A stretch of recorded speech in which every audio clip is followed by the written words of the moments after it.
we know that channel partners really want to focus on that experience, the journey, and the better ones are beginning to map that.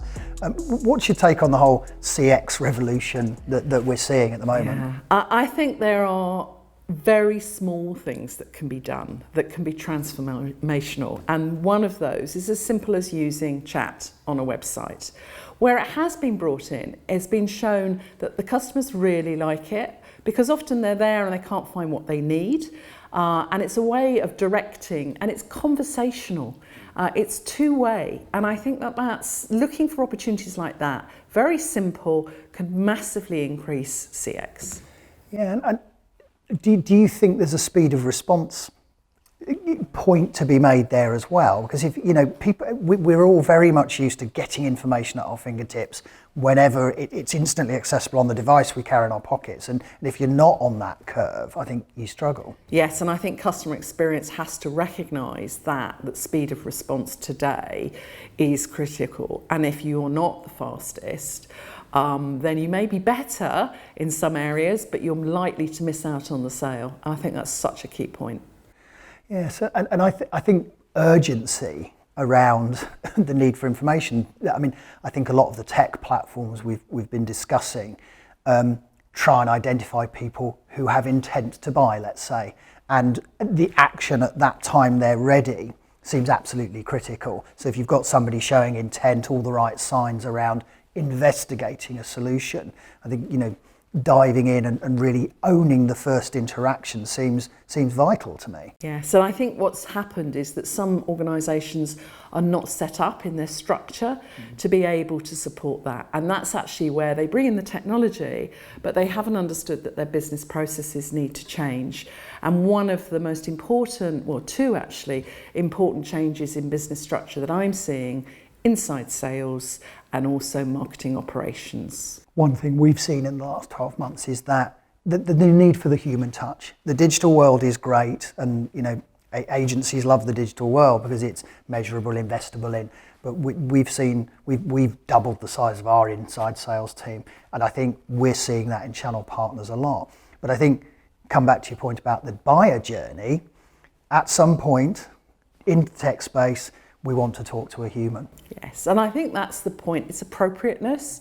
Where I see it go wrong again is sometimes people are being thrown at what is really a technical problem that hasn't been solved, so it becomes a customer service, it becomes very time consuming of people, rather than actually looking for things like a data feed from your website and doing some keyword analysis to see what people are looking for but not finding, and then jumping on web chat. That should be used to redesign your website. Yeah, it's a great point, and I think we've always seen a lag between kind of vendor digital investment and channel, and I think that's natural as deeper pockets, bigger resources in the vendor. But I think it feels to me like that tech is way more accessible for a channel partner these days. More accessible, less costly, easier to implement. I think the easier to implement is one that I wouldn't underestimate. It's not just about the cost, but is it easy to use? Is it plug and play? Has it got good APIs into your CRM, for example? These have changed enormously in the last 3 years. And do you think channel partners need to access that tech, right? I think so. I think that all the things they want to do and to be shown to be more efficient and to be able to scale and grow. I mean, again, we're back to the ambition of the business. What's the business strategy? And that's something when I sit down with my clients, I always try and find out, because actually otherwise there's a lack of alignment between what marketing are wanting to do, what sales are wanting to do. But actually, what's the business founder or the business owner or the equity company that's investing in business? What's their ambition? What's their scale? What are their time scales? The other point is that you made is around sales marketing alignment. It's one of those hot potatoes we all talk about in marketing. What have you seen that's good, bad, and ugly this year? Yeah, it's something I'm passionate about, and I do quite a lot of training in this area, and I really enjoy it. The reason I enjoy it is because I started in sales and ended up in marketing, like lots of us. And what I've seen is there is much more of a genuine desire to solve the problem, to get around the table and share experiences and be honest about the things that cause the challenges. Often they are, we've already talked about it, different key performance indicators. If you're not aligned on those, then you're just not going to make any progress. So that's a great place to start, a great tip. Have you done your sales and marketing planning together? Because forget volume of leads. You know, that is not important for a sales team.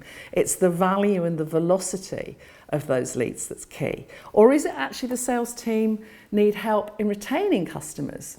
So you asked me, one of the biggest changes I've seen in the last year is actually sales and marketing sitting down together to work out their retention plans. And that makes me very happy.